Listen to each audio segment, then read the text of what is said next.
Bonjour à tous, je m'appelle Aymeric Rouchot, je suis interne de radiologie à Lyon.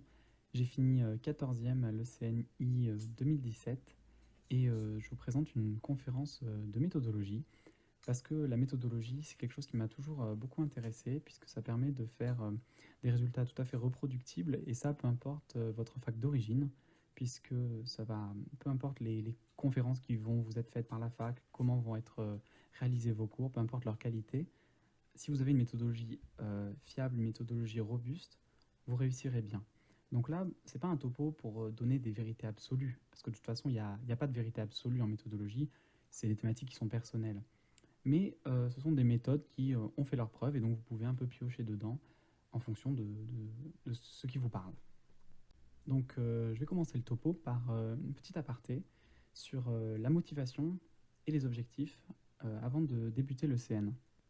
Donc je commence par cette citation de Brel qui dit que le talent, ça n'existe pas. Que le talent, c'est avoir l'envie de faire quelque chose. Et je crois qu'avoir envie de réaliser un rêve, c'est le talent. Et tout le restant, c'est de la sueur, c'est de la transpiration, c'est de la discipline.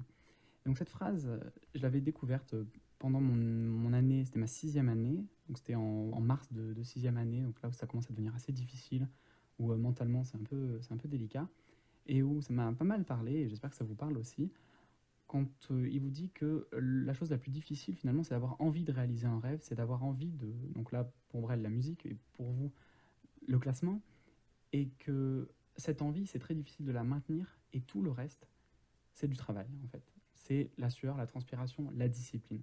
Et moi j'ai toujours été attaché à cette notion de discipline dans le travail, de faire un travail, ne pas partir comme on dit, partir en vrille, de faire un travail précis et un travail efficace. Donc c'est pour ça que cette citation m'a pas mal accompagné et ça m'avait bien aidé quand même en 6e année. Donc première chose, ça c'est pour la motivation et l'importance d'avoir des objectifs élevés. Là vous voyez cette courbe qui est en fait une sigmoïde inversée qui avait été récupérée en faisant un graphique Excel avec les notes qui avaient été obtenues lors de l'ECNI Blanc en 2016 si je ne me trompe pas, 2017 je ne sais plus. Peu importe, en tout cas, la répartition sera la même chaque année. Ce qui est intéressant de voir, c'est qu'on a en fait un plateau entre 1000 et 6000. En dessous de 6-7000, on voit que les notes chutent, donc c'est-à-dire que les gens qui sont en dessous sont... Les gens qui sont après 7000 sont vraiment en dessous. Et bon, ça c'est une zone qui vous intéresse moins, j'imagine, si vous écoutez cette conférence de méthodologie. Par contre, vous voyez que la zone avant 500, bon, avant 1000, avant 500, ça fait le même effet, c'est-à-dire que les gens qui sont devant sont très devant. Et alors ça, c'est extrêmement important. Parce que vous comprenez tout de suite que les gens qui sont entre 1000 et 4000, si vous regardez la courbe, bah si vous êtes 1000 et que vous perdez 100 points, c'est-à-dire un dossier, vous perdez 100 à 500 points, enfin pas grand-chose, vous perdez pas grand-chose, vous passez de 1000 à 4000. Et la différence de choix entre quelqu'un qui est millième et quelqu'un qui est 4 millième, c'est extrêmement important. C'est vraiment une différence qui est cruciale. Alors que vous regardez, la personne qui fait dans les 50 premiers, même si elle perd quasiment 1000 points, bah, elle reste 500. Donc au final, entre 100 et 500, c'est plus une différence d'orgueil qu'un vrai changement, à part pour quelques spécialités. Mais sinon, c'est pas franchement dramatique. Donc ça, il faut bien comprendre qu'il faut absolument viser un score extrêmement haut. Parce que quand vous visez ce score-là, les scores, le top 500, vous visez beaucoup plus de points que les autres et vous êtes beaucoup moins sujet à l'aléatoire. C'est-à-dire que même si vous plantez un dossier, si vous êtes très bon, que vous avez bien travaillé, que vous ne faites pas d'erreurs sur les dossiers les plus difficiles, si vous plantez un dossier pour une raison X ou Y, il n'y aura pas de vrai retentissement. Donc après cette parenthèse sur la motivation et les objectifs, on va un petit peu parler de l'organisation de l'année. Donc j'ai fait ça sous forme d'un plan de bataille, mais déjà, on va parler des stages, parce que donc là c'est une question qu'on me pose assez souvent. Alors les stages, comment tu faisais?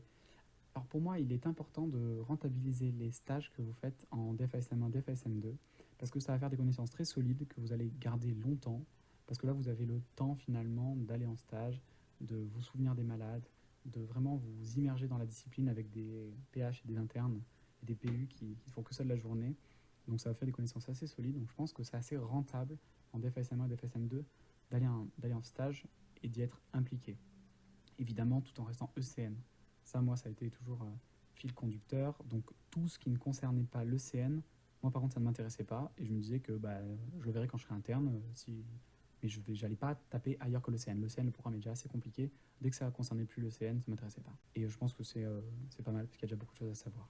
Ensuite par contre en DFASM3, si vous pouvez, essayez de prendre des stages un petit peu plus tranquilles parce que c'est là où vous allez pouvoir vous faire des grosses sessions de travail, de cas cliniques, de masterclass, des sessions qui vont être extrêmement rentables, de regarder des confs, de faire beaucoup de livres de cas cliniques. Donc le stage, pour moi, là, en DFSM3, il perd un peu de sa substance et ce que vous apprenez finalement en stage, c'est pas suffisant à mon sens, contrairement à une grosse journée de travail. Donc des stages un petit peu plus tranquilles en DFSM3, si possible, bien sûr, vous pouvez très bien réussir et avoir des stages extrêmement prenants en DFSM3. Moi, en tout cas, c'est comme ça que je l'ai vécu. Un autre point qui est assez important pour moi, donc ça, je pense que c'est plutôt pour les plus jeunes, mais c'est vraiment toujours le mélange stage-ECN. Toujours rester en mode ECN en stage et toujours questionner les PU. Ils ont souvent une approche de leur discipline qui est très intéressante parce que souvent elles se retrouvent après dans les cas cliniques. Donc vraiment, toujours rester, voir, c'est un peu horrible de dire ça, mais voir chaque patient comme un cas clinique, voir chaque patient comme un item. Donc ça, c'est fini pour le stage. Ensuite, quelques généralités sur les cours et les cas. Alors ça, première chose, donc là c'est pour les plus jeunes qui écoutent la ConfTube. Il faut absolument penser ECN dès la DFASM1, voire moi j'irai plus loin, j'irai jusqu'à la fin de la DFGSM3. Je pense que vers l'été de la DFGSM3, c'est important de se mettre dedans parce que de toute façon, c'est illusoire de se dire oui, je prépare l'ECN en sixième année parce que c'est l'année de l'ECN. Ça, c'est complètement faux. Il n'y a pas une année de l'ECN, il y a 3 années de l'ECN et c'est comme ça. C'est-à-dire qu'il faut absolument, dès la DFASM1, se mettre à fond dedans. Et tous les gens qui disent l'inverse ne finissent pas bien classés, c'est strictement impossible. Il y a trop de connaissances à avoir, d'autant plus maintenant qu'on est en QCM et que ce sont des connaissances qui sont extrêmement vastes. C'est impossible d'acquérir autant de connaissances que quelqu'un qui s'est mis à fond depuis la DFASM1 en une DFASM3, même une DFASM3 à 12 heures de travail par jour, c'est pas suffisant. Donc ça, pour moi, c'est un message clé pour les plus jeunes qui nous écoutent. Il faut s'y mettre dès maintenant. Après, il y a un biais, c'est-à-dire que si vous écoutez la conférence, évidemment, vous êtes déjà dedans. En tout cas, ça confirme un petit peu, je pense, cette notion qu'il faut s'y mettre le plus tôt possible. Fin DFGSM3 au mieux, DFASM1, c'est très bien. Ensuite, la régularité des cas cliniques. Donc ça, c'est extrêmement important d'être régulier. C'est-à-dire que, donc là, je parle d'expérience personnelle. Je m'étais inscrit sur ecni.fr et c'est vrai, hein, vous pouvez trouver mon compte dessus. Je l'ai créé une semaine après que le site a été créé. Et du coup, j'ai fait tous les cas cliniques qui tombaient. Alors avant, c'était hebdomadaire, il y avait quelques questions. Maintenant, je crois que c'est plus tous les 15 jours sur ecni.fr avec 2 dossiers.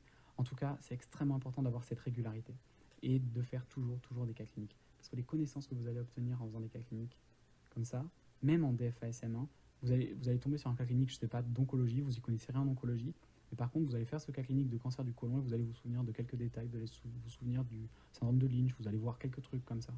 Mais ça, vous vous dites au début, putain, je comprends rien. Mais c'est pas grave, en fait, de ne pas comprendre.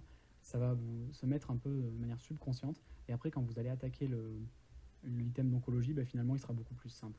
Donc pour moi, c'est indispensable. Dès le début de DFASM1, fin de DFASM3, vous commencez à faire tous les cas cliniques ecni.fr hebdomadaires. De toute façon, ils sont gratuits, ces cas cliniques hebdomadaires. Donc il n'y a aucune excuse pour ne pas les faire.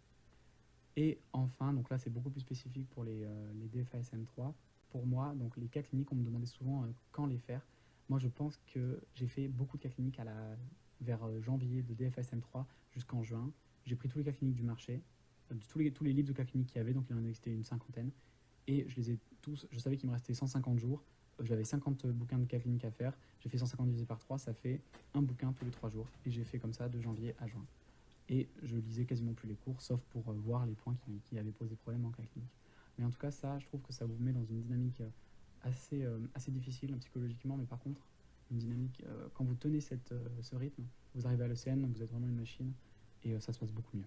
Alors là, une petite diapo spéciale pour les plus jeunes, pour une question qui fait toujours beaucoup rigoler quand on dit combien de temps tu travaillais par jour. Parce qu'en fait, ça n'a aucun sens. Il y a des gens qui travaillent beaucoup par jour, mais ils se mettent à un bureau et ils font rien, ils font du travail Facebook ou du travail par capillarité. Ils se mettent à la BU et ils attendent que ça monte le savoir sans vraiment lire le truc. Ça marche pas, ça marche pas du tout. Donc pour répondre à cette question, moi j'ai toujours beaucoup aimé les stats.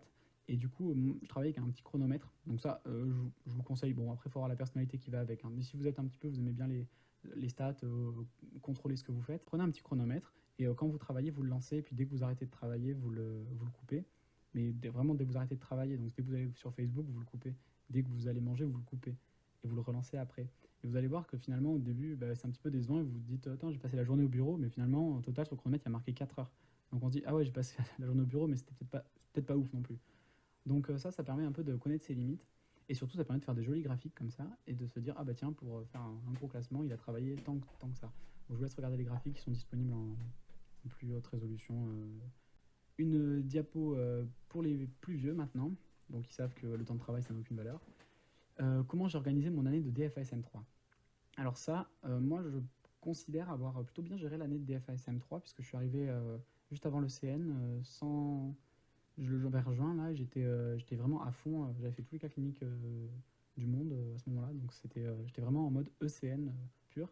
Et ça s'est plutôt bien passé, du coup. Alors, donc voici comment j'ai commencé. Donc, l'été de DFASM2 vers DFASM3, j'avais un peu regardé toutes les matières qui étaient un peu faibles. Donc, toutes les matières que j'ai vues en début de DFASM1, donc c'est-à-dire santé publique, réanimation. Donc, toutes ces matières-là, au début, en début de DFASM1, on ne sait pas trop comment il faut travailler. On n'est pas très efficace, on ne sait pas trop ce qui est important. Donc je sentais qu'elles étaient moins fortes que les matières que j'ai fait beaucoup plus tardivement. Donc ça, je les ai revues, j'ai revu les collèges, je me suis réapproprié ces matières et j'ai fait en fait un deuxième tour de renforcement un petit peu sur ces matières qui étaient trop faibles. Du coup, j'ai complété les fiches que j'avais faites en conséquence. Donc ça, c'est jusqu'en à peu près septembre. Entre septembre et février, donc là, normalement, vous avez quasiment vu toutes les matières, sauf peut-être une ou deux. Et là, donc, je fais un dernier tour de tous les collèges et en insistant particulièrement sur ces 8 collèges qui sont pneumo, neuro, uro, dermato, pédiatrie, CMF, ophtalmo, ORL.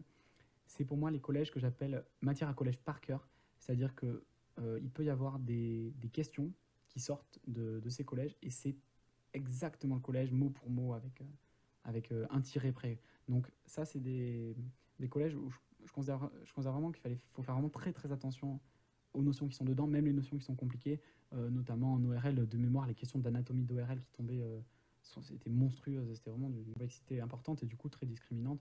Donc voilà, ça, attention à ces collèges-là, pour moi, faut pas être dans le piège de les voir à la va-vite. Et enfin, donc ça nous amène jusqu'en février, on a fait un peu le tour des collèges, on a fait un peu le tour de tous les collèges. Et bien là, on fait entre février et juin, donc c'est 100% cas clinique, c'est-à-dire que je ne me servais plus du tout des cours et je faisais que des cas cliniques. En fait, mes cours n'étaient qu'un support, c'est-à-dire que je faisais des dossiers, des cas cliniques sur des bouquins. Et quand il y avait une erreur et que je ne comprenais pas, je retournais dans mon cours, je regardais uniquement le point qui m'avait posé problème. Ah oui, je comprenais pourquoi ce point m'avait posé problème et du coup toutes les notions un peu connexes autour, parce que si vous maîtrisez pas, si vous faites une erreur dans un point, c'est-à-dire que tout ce qui est autour, vous ne maîtrisez pas forcément très bien non plus. Donc ça permet de cibler un peu ces révisions et ça évite de tomber dans une espèce de spirale horrible de fin d'année de DFASM3 où vous vous mettez à relire des cours, mais de toute façon vous vous lisez sans lire parce que vous en avez marre. Alors quand vous faites des cas cliniques, vous ne pouvez pas faire ça parce que vous êtes obligé d'être sollicité. Donc c'est un travail qui est efficace, c'est très difficile, mais c'est un travail qui est très efficace selon moi et ça évite de perdre du temps. Donc entre février et juin, voilà, on note les cas cliniques, on a 50 bouquins à faire ou du SIDES comme vous voulez, pour moi c'est à peu près équivalent. Donc entre janvier, février et juin, vous avez 150 jours, il y a à peu près 50 livres sur le marché, vous faites 150 divisé par 50, ça vous fait un livre tous les 3 jours. Alors là, maintenant, on sort de tout ce qui est organisation globale et je vais parler des sources. Alors la première chose à bien comprendre, c'est ce post Facebook du CNG qui est absolument fondamental et qui dit que les nouvelles recommandations seront prises en compte jusqu'au 1er janvier de l'année des ECNI. Et alors ça, c'est incroyable qu'ils aient vraiment répondu à cette question, parce que c'est une question qui tournait depuis que l'ECN existait, depuis 2004, jusqu'à quand on va pour les recommandations, avec des réponses ça partait dans tous les sens. Il y en a qui disaient que les PU, il y a des PU qui disaient que quand la recommandation était vraiment très importante, eh ben, ça pouvait être jusqu'à un mois avant le ECN. Il y en a qui disaient que non, c'était en septembre, il y en a en janvier, enfin c'était n'importe quoi. Là, en tout cas, le CNG, donc les gens qui valident l'ECN, ils sont clairs là-dessus. Ce sera jusqu'en 1er janvier de l'année des ECNI. Donc les sources, tout ce qui est, à partir du moment où vous avez fait, vous êtes au 1er janvier, vous ne touchez plus aux recommandations, ça ne vous intéresse plus. Vous risquez plus de vous pénaliser qu'autre chose. Alors ensuite, donc quelques notions sur les sources. Pour moi, les collèges sont absolument indispensables, parce que donc déjà, je vous ai parlé des collèges à matière par cœur, donc là, il n'y a aucun doute. Mais il faut avoir lu, pour moi, tous les collèges, au moins une fois. J'ai de mémoire, en 2017, des questions. Le collège des pathogastro, qui n'est pas forcément exceptionnel, il y avait des questions qui sortaient texto du collège, avec les chiffres de transfusion dans une hémorragie digestive qui étaient sortis. Il fallait les connaître par cœur, c'était tout dans le collège. Ce qui n'était pas dans les autres références, ou beaucoup moins bien. Donc là, je pense qu'il n'y a aucun doute à avoir. Les collèges sont indispensables, il faut au moins faire un tour dessus. Par contre, autre source pour comprendre, ça c'est important aussi. Alors moi, je travaillais avec beaucoup de sources, c'est-à-dire que jamais je me contentais du collège juste. Ça c'était pas possible pour moi, donc je faisais le collège, mais je faisais aussi toute une flopée d'autres sources. Donc je travaillais par exemple, on va dire en gastro par exemple, ben, j'avais le collège de gastro effectivement pour appréhender l'item comme le veulent les PUPH, plus le KB qui permettait de comprendre avec une illustration un peu différente, le collège de radiologie qui permettait de comprendre le côté radiologique de la matière, le collège d'anatomopathologie qui peut être intéressant aussi. Les cours de physiologie du premier cycle peuvent être parfois intéressants. Enfin, vous avez vraiment comme ça de nombreux cours qui sont intéressants parce qu'ils permettent de recouper les informations les plus importantes. Donc ça c'est le troisième point. Multiplier les supports croise l'information. C'est-à-dire que quand vous faites plusieurs sources, il y a aussi les cours de la revue du praticien qui sont assez sympas avec des iconographies sympas, je les lisais aussi. Donc quand vous multipliez les supports, bah forcément ça vous prend beaucoup de temps parce que là vous vous rendez compte que je suis en train de vous dire qu'un item, bah, vous faites l'item ulcère, bah, au final vous ne le faites pas que dans le collège, vous le faites dans le collège, dans le KB, dans la revue du praticien, le collège de radiologie, le collège d'anatomopathologie. Donc ça commence à faire beaucoup plus long. Mais forcément vous allez beaucoup mieux comprendre les notions à l'intérieur parce que vous aurez vu déjà des dizaines de fois les notions importantes, elles ont été bien mises en valeur. Donc ça, pour moi, c'est très important d'avoir pas mal de supports. Et enfin, par contre, un support final de fiches. Donc là, moi, je travaillais comme ça avec un support de fiches. Vous pouvez prendre des fiches toutes faites, vous les faire vous-même, sachant, peu importe. Par contre, avec un seul support que vous complétez au fur et à mesure que vous avez des sources différentes qui apportent une vision différente des approches de l'anatomopathologiste. Il ne centrera pas son cours sur l'ulcère comme va le faire le chirurgien. Pourtant, les deux vont apporter des choses importantes. Et ça vous permet d'avoir des fiches complètes, toutes ces visions qui vont converger pour avoir une connaissance la plus parfaite possible. Et ça, c'est intéressant. Donc, un seul support de fiches, mais beaucoup de sources. Alors, pour moi, la bonne idée, c'est cette petite image PNG que j'avais trouvée qui, du coup, parsemait mes fiches abondamment. Et ça, c'est quand je faisais une erreur dans un dossier ECNI, par exemple, mais aussi dans n'importe quelle autre conférence. J'allais dans mon cours et je mettais une croix comme ça. Donc, si vous voyez mes cours, il y en a partout. C'est-à-dire que je faisais forcément beaucoup d'erreurs. Et ce qui est intéressant, c'est quand vous voyez l'accumulation. C'est-à-dire que là, c'est le cours sur la polyarthrite rhumatoïde, et on voit que dans les clichés à demander, il n'y a pas le cliché de profil. Moi, j'ai marqué pas de profil. Et j'ai mis 2 croix à côté. Ça veut dire que je me suis trompé 2 fois. 2 fois, j'ai coché radio de profil des mains pour une polyarthrite rhumatoïde. Et du coup, avec ça, ça vous permet un suivi de vos erreurs, ça vous permet d'évaluer un petit peu votre progression, et c'est assez intéressant, vous ne travaillez pas dans le vide. Quand vous voyez vos cours, vous voyez tous les endroits où vous avez fait des erreurs, du coup vous les relisez un petit peu mieux, et c'est assez intéressant, je pense, de travailler comme ça. Puisque vous ne perdez pas de temps, en fait, vous êtes vraiment... toutes les erreurs que vous faites en dossier, vous ne les reproduisez pas. Et du coup, vous comprenez que quand vous avez commencé à faire des dossiers en DFA SM1, vos cours sont extrêmement complets, et vous allez avoir déjà plein de recul sur les dossiers, les points qui tombent. Donc c'est assez intéressant. Du coup, pour moi, c'était un peu complémentaire avec l'idée de faire beaucoup de dossiers assez tôt et de les stocker un peu, stocker toutes ces informations. Vous ne faites pas des dossiers dans le vent. Ça vous aide à progresser et à faire moins d'erreurs par la suite. Et donc, dans cette section finale, on va aborder les cas cliniques qu'on a déjà pas mal abordés, mais je vais être un petit peu plus précis et rentrer dans le détail. Les cas cliniques, c'est-à-dire que là, ce que j'ai fait, j'ai pris les 4 éditions que j'appellerais de référence. Le collège maçon, donc ça c'est les collèges rouges, tout ce qui est officiel. Ensuite en vert c'est la collection ECNI intensif. Ensuite les Medline rouges, ce sont la collection de l'entraînement je crois. Et ensuite les STM Vuber ou les Ellipses. C'est d'autres livres de cas cliniques qui sont pas mauvais en complément. Donc moi ce que je vous conseille là, ce que j'ai fait c'est que j'ai listé tous ces livres. Je pense que c'est relativement à jour. Après, forcément, il faut mettre à jour le tableau en fonction des sorties. Donc un tableau comme ça vous permet d'anticiper le nombre de livres à faire. Donc ça fait, je crois, une cinquantaine. Et ça vous permet du coup, de pas perdre de temps et de savoir exactement à quelle vitesse vous allez devoir travailler. Et surtout, ça vous permet de ne pas oublier des références. Quand je mets OFI, ça veut dire officiel, ça veut dire que c'est validé par le collège. Donc moi, je partais du principe que c'était du coup quasiment opposable au jour de l'ECN. C'est pas vraiment opposable, mais en tout cas, c'était forcément des ouvrages plutôt de qualité. Donc vous voyez, ça fait beaucoup de livres. Hein. Quand on prend l'urgence Réa, vous avez le collège de Réa qui fait déjà une quarantaine de dossiers. Vous avez le Medline Rouge qui doit faire une quarantaine de dossiers aussi. Et il y avait le Vuber ou le livre, je sais plus, de Réa qui était pas mal aussi de mémoire. Et du coup, ça vous fait beaucoup de dossiers. Mais vous avez de toute façon tout un mois de janvier et de juin à occuper. Donc si vous avez bien suivi, vous vous rendez compte que ça fait donc 60 livres. Vous avez à peu près 20 semaines en fin de FASM3. Ça fait 3 bouquins par semaine, et franchement, c'est compliqué, hein. Ça va vraiment vous demander un effort assez exceptionnel, mais je pense que ça vaut le coup parce que du coup, vous arrivez le jour de l'ECN et vous êtes vraiment, vraiment, vraiment béton parce que vous avez fait quasiment tous les dossiers possibles. Et aussi, je vous rappelle de ne pas oublier de compléter ces fiches parce que faire un dossier, c'est bien, mais c'est mieux que la connaissance et les erreurs que vous avez pu faire lors du dossier, mais ça sert à quelque chose. Et donc, il y a qu'il y ait une trace de votre avancée. Donc, complétez ces fiches, c'est-à-dire, moi, dans mes fiches, il y avait des fois des captures d'écran du site ecni.fr parce que dans les corrections qui sont plutôt quand même pas mal détaillées la plupart du temps, ben, des fois, il y a des gens qui reprennent qui, dans un paragraphe, expliquent une notion qui est très bien expliquée. Ben, je faisais une capture d'écran, je la mettais dans mon cours, et ben, comme ça, j'avais une explication de la notion qui me posait problème. Et c'est donc la fin de la première conférence de méthodologie.